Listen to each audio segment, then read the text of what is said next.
ये जब आप पिक्चर देखेंगे तब आपको पता चलेगा। दो अलग अलग शक्तियाँ हैं ये, दोनों में अलग अलग गुण हैं। और अक्षरा जो कि एक असिस्टेंट डायरेक्टर की भूमिका निभा रही हैं, उनको ऐसा लगता है कि अगर ये दोनों शक्तियाँ मिल जाएं तो तरक्की प्राप्त हो सकती है। एक के पास ये एक उन्होंने अपने अंदर एक ठान लिया कि मुझे कलाकार बनना है, उनके पास आवाज़ नहीं है। दूसरा एक वृद्ध है जो कि उसकी ज़िंदगी तमाम हो चुकी है, एक तरह से फ्रस्ट्रेटेड है बहुत वो, उसके पास सब कुछ उसका चला गया है, बस उसके पास आवाज़ है। और अक्षरा कहती हैं कि अगर इनकी आवाज़ इन पे लग जाए तो हो सकता है कि इनको तरक्की मिल सकती है। ऐसा ही वो करती हैं। किस तरह ये दोनों मिलते हैं, किस तरह ये आगे तरक्की हासिल करते हैं, और आगे चल करके इन दोनों के बीच जो मतभेद होता है, अहम आ जाता है। धनुष समझते हैं कि वो उनकी अपनी कला की वजह से यहाँ पहुँचे हैं, मैं समझता हूँ कि मेरी आवाज़ की वजह से वहाँ पहुँचे हैं। और ये जो मतभेद की बात आप कर रहे थे, ये वहीं से शुरू। क्यों ऐसा लगता है आपको कि अगर जो नया है, जो पहली फिल्म इंडस्ट्री में पहली बार आ रहा है, उसके साथ कुछ अलग लगेगा? बिल्कुल नहीं। हम सब कलाकार होते हैं कैमरा के सामने। आप जब फिल्म देखने जाते हैं तो आप कलाकार को देखते हैं ना, आप ये थोड़ी ना देखते हैं कि इनकी पहली फिल्म है या दूसरी फिल्म है या 100वीं फिल्म है। कलाकार के अनुसार अगर उन्होंने अपना किरदार निभा दिया है तो आप उसकी प्रशंसा करते हैं। I think we made the films together, so it's not as a lucky factor or something like that. I think we made the films together, all three of them. We've agreed on. We just thought of these three subjects. We didn't go out to say we'll do something very different or something like that. We just said we'll work one after the other. We'll just kind of work together. अभी वो अवसर आया नहीं।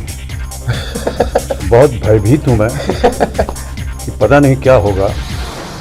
आपकी शुभकामनाएं चाहिए मुझे madam, और आशीर्वाद चाहिए आपका कि ये जो हमको काम सौंपा गया है, इनकी बदौलत ये इसमें मैं सही हो जाऊं, बस इतना है। नहीं, ये भी एक प्रमोशन का ज़रिया है।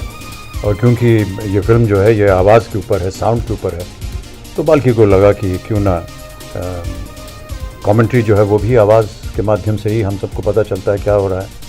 अब तो खैर टेलीविज़न से पता चल जाता है, लेकिन हमारे ज़माने में जब आप पैदा नहीं हुई थी मैडम, तब हम लोग केवल रेडियो सुनते थे, और रेडियो के ज़रिए हमको पता चलता था कि सामने कैसा बॉल फेंका जा रहा है, किसने कहाँ मारा, ये हमको सब ध्यान में रखना पड़ता। तो इसलिए इनको लगा कि अगर हम कमेंट्री कर देंगे ये इंडो पाकिस्तान जो खेल होगा उसमें, तो अच्छा रहेगा। बिल्कुल गलत सोच है इनकी, और ऐसा मैंने कभी कुछ नहीं किया। मैं तो अपना बहुत ही नॉर्मल इंसान हूँ। इनको ऐसा लगता है कि मैं नाराज़ हूँ, पर नहीं, ऐसा नहीं है भाई साहब। ऐसा है, देखिए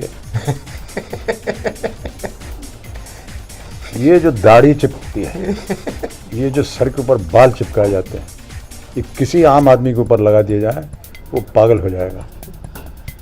आपका तो नेचुरल है और अच्छा है, हमारा भी थोड़ा बहुत नेचुरल है, ये इतना हम सह लेते हैं। लेकिन जब जब मुझे दाढ़ी लगाई जाती है, मैं सोचता हूँ बस ये आखिरी फिल्म है, इसके बाद दाढ़ी मैं लगाऊंगा ही नहीं। हमारे मेकअप आर्टिस्ट हैं यहाँ पर, दीपक सावंत, उनसे आप पूछ लीजिए, 40 साल से हैं वो हमारे साथ। हर बार मैं यही कहता हूँ, यार दाढ़ी लगा, एकदम चिपक जाता है, गोंद लगानी पड़ती है, मुंह एकदम सिकुड़ जाता है, बात नहीं कर सकते, खा नहीं सकते ठीक से, और हर 2 मिनट के बाद वो मेकअप वाला आएगा, कैसा अब ये बाल अलग हो गया है, फिर वो खींचेगा, फिर लगाएगा। बड़ी तकलीफ़ होती है मैडम, इसलिए मूड कुछ ऐसा ही रहता है। नहीं जी, वो जब अमर अकबर एंथनी बनी थी तो मैं बहुत जवान था, अब वृद्धावस्था में पहुंच गया हूं, इसलिए दोनों चीज़ों के बारे में सोचना अलग होगा। वो अलग कहानी थी, वो अलग एक समा बना हुआ था, उसमें परिस्थितियां अलग थी उसकी, यहाँ परिस्थिति अलग है। मैं उम्मीद करता हूँ कि वो अलग होगा, और अगर आपको अलग लगेगा आपको, अब ये तो दर्शक ही बताएंगे कि गलत था या नहीं। उनकी क्या सोच है इसके बारे में तो मुझे पता नहीं, मैं अपनी सोच के बारे में बता सकता हूँ। मेरा नाम अमिताभ बच्चन है और मैंने उसको नहीं बदला। जाहिर है कि हमको बड़ा गर्व होता है, और भारत सरकार को मैं धन्यवाद देता हूँ कि उन्होंने मुझे इस पुरस्कार से नवाजा है। विनम्र हूँ मैं उनके सामने, और धन्यवाद देता हूँ उनको कि उन्होंने मेरे बारे में ऐसा सोचा। और क्या कह सकते हैं, कौन कहेगा अरे भाई साहब क्या प्रश्न पूछ रहे हैं। यही कहेंगे कि जाकर के देखिए, भारी तादाद में हमारी फिल्म जाकर के देखिए, और क्या कहेंगे, तो अच्छा ही कहेंगे भाई साहब। Thank you. कि मैंने बहुत मेहनत की थी और 6 महीने शूट शुरू होने से पहले 6 महीने से पहले मैं डिक्शन क्लासेस के लिए गई थी दिल्ली में, तो बेहतर हो गया और अमिताभ बच्चन को सुन के बेहतर भी हो गया. It was a great honor sharing screen space with Amit ji. He was really kind. He made us comfortable, and we learned quite a lot from him. And he was fantastic. And my sincere thanks to Balki for giving me this opportunity to work with him, for giving me Shamitab and such a fascinating character to play. First reaction, though, first of all, I couldn't react. There was no reaction from me for at least 10 minutes because the script was really amazing. I was just sitting there, and then slowly, then I reacted for Amit is playing this role, then Akshara is playing this role. I was very thrilled. And I knew it's going to be a great adventure. मैं बहुत honoured हूँ कि ये script मुझे मिला है और ये अपॉर्चुनिटी मुझे मिला है और मैं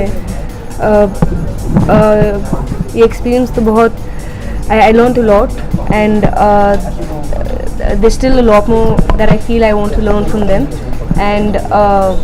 And more than anything else, there was Balki who guided us really well, and with his guidance we hopefully we've given the kind of chemistry that the script demanded from us. वो आप उनसे पूछ लीजिए please. मैं I am the wrong person to be asking. Thank you. Thank you. So much. Thank you.